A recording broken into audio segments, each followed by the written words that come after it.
नमस्कार दोस्तों।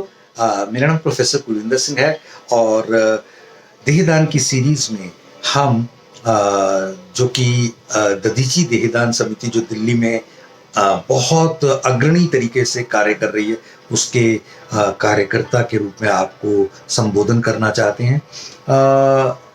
मुझे ऐसा भान है कि बहुत सारे लोगों को देहदान, नेत्रदान, अंगदान के बारे में, नियमों के बारे में बहुत सारी चीज़ें नहीं पता। तो उसी इच्छा को रखते हुए हम प्रयास कर रहे हैं कि लोगों को ये एटलीस्ट पता तो लगे कि इंट्रोडक्शन टू हेवन सीरीज में हम ये तो बता सकें कि नियम क्या है। देखिए, इंटरनेशनली तो बहुत सारे नियम हैं, जिसमें सबसे महत्वपूर्ण नियम तो ये है ऑप्ट इन ऑप्ट आउट। ऑप्ट इन क्या होता है और ऑप्ट आउट क्या होता है? ऑप्ट इन का मतलब होता है कि आप प्रतिज्ञा करके ये कहते हैं कि मेरा शरीर, मेरे नेत्र, मेरा देह या मेरे अंग देश के किसी भी नागरिक के काम आ सके। ये तो ऑप्ट इन हो गया। और ऑप्ट आउट, मैं नहीं देना चाहता, अदरवाइज मेरी देह, शरीर, ये अंग, हर एक चीज़ राष्ट्र की संपत्ति है, राष्ट्र के किसी भी तरीके से काम आनी चाहिए। ये हर एक राष्ट्र का एक नियम है और ये भारत में नहीं है। इसमें internationally THOA, transplantation of human organ act, ये 1994 में शुरू हुआ था और WHO के देखरेख में करीब करीब 200 साल से अंगदान तो हो ही रहे हैं, लेकिन नियमावली 1994 में शुरू हुई और उससे पहले कोई फॉर्मल इस तरीके के नियम नहीं थे WHO के।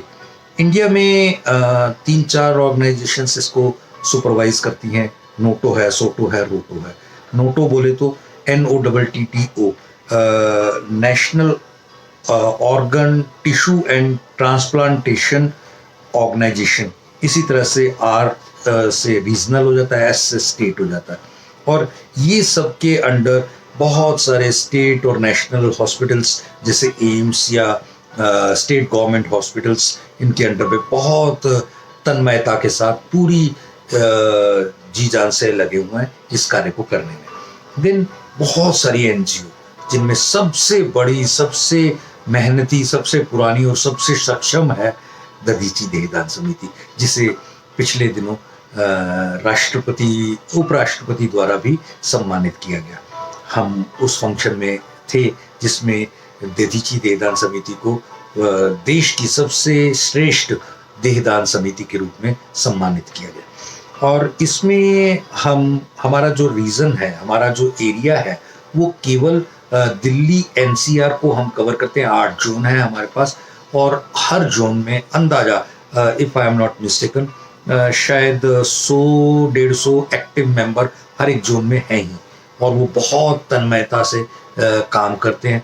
हमारे पास हजारेक लोगों की तकरीबन एक एक्टिव टीम है जो बहुत ही अच्छे तरीके से लोगों को प्रेरित करती है। कोई भी एक भी व्यक्ति पेड नहीं है, किसी को किसी तरह की तनख्वाह, किसी तरीके का कोई मुआवजा, कोई भी चीज़ नहीं दी जाती।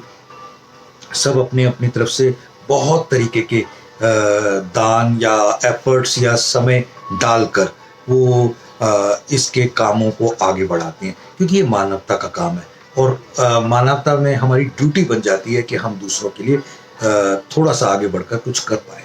इसमें हम कई तरह के स्टॉल्स लगाते हैं, कई तरह की एक्टिविटीज़, वर्कशॉप्स की जाती हैं और भाव यही रहता है कि भारत में बहुत सारे, लाखों की संख्या में, ये आगे आने वाली सीरीज़ के मैं कई डाटाज आपको प्रस्तुत करूंगा, उन लाखों के जो कि वेटिंग में हैं नेत्र के लिए, शायद 10 लाख से ज़्यादा लोग वेटिंग में हैं। इसी तरह से हार्ट के 4 लाख से ज़्यादा, किडनी, इस तरह से बहुत सारे लोग, और बहुत सारे लोग तो इंतज़ार में ही शायद अपने जीवन को समाप्त करके निकल जाते हैं कि कोई देहदानी, नेत्रदानी, अंगदानी उनके किसी काम आएगा। लेकिन बहुत कम लोग, 4000 या इसके भी कम लोग इस पूरी प्रक्रिया में सहायक हो पाते हैं। तो बाकी के मतलब आप ये समझ लीजिए कि कहीं 5% के आसपास ही, 5 या उससे भी कम प्रतिशत के आसपास ही लोगों को उनकी ज़रूरत के मुताबिक सारे ये अंग या बाकी चीज़ें, क्योंकि एक चीज़ है, इंसान ने बहुत चीज़ें बनाई मगर अभी तक खून, अंग, ये सब चीज़ों को परफेक्टली बना पाना अभी भी प्रक्रिया जारी है। अभी शायद इस चीज़ के लिए हम अभी एक एग्ज़ाम्पल देके मैं अपनी बात को समाप्त करूँगा। एक लड़की अपने भाई को नीचे वैन से लेने के लिए गई, वो स्कूल से आया था, तो बारिश का दिन था। जैसे वो वैन को लेने गई तो भाई इस तरफ से उतरा, ये इस तरफ से पार करने लगी, दूसरी गाड़ी उन्हें आके हिट किया और वो उसी समय कोमा में चली गई। हॉस्पिटल पहुँचाया गया, बहुत सारे ऑपरेशंस वगैरह प्रक्रियाएँ शुरू हुई, लेकिन डॉक्टर्स ने कुछ घंटों की प्रयत्न के बाद उसे ब्रेन डेड डिक्लेयर कर दिया और परिवार वालों से पूछा गया कि इस बच्चे के अंग क्या आप दान करना चाहते हैं। उस समय बहुत दिक्कत वाला माहौल था, फिर भी समझाने पर परिवार वालों को एक परमात्मा की तरफ से वो थी और परमात्मा के आदेश पर उन्होंने दान दिए और कई जीवन उस एक बच्ची के जीवन में बचाए। ये एग्जाम्पल सच है और मैं उन परिवार को जानता हूँ। ये चीज़ें हैं कि हम, हमारे हाथ से हमारा बच्चा तो चला ही गया, लेकिन कईयों के जीवन हम बचा सकें।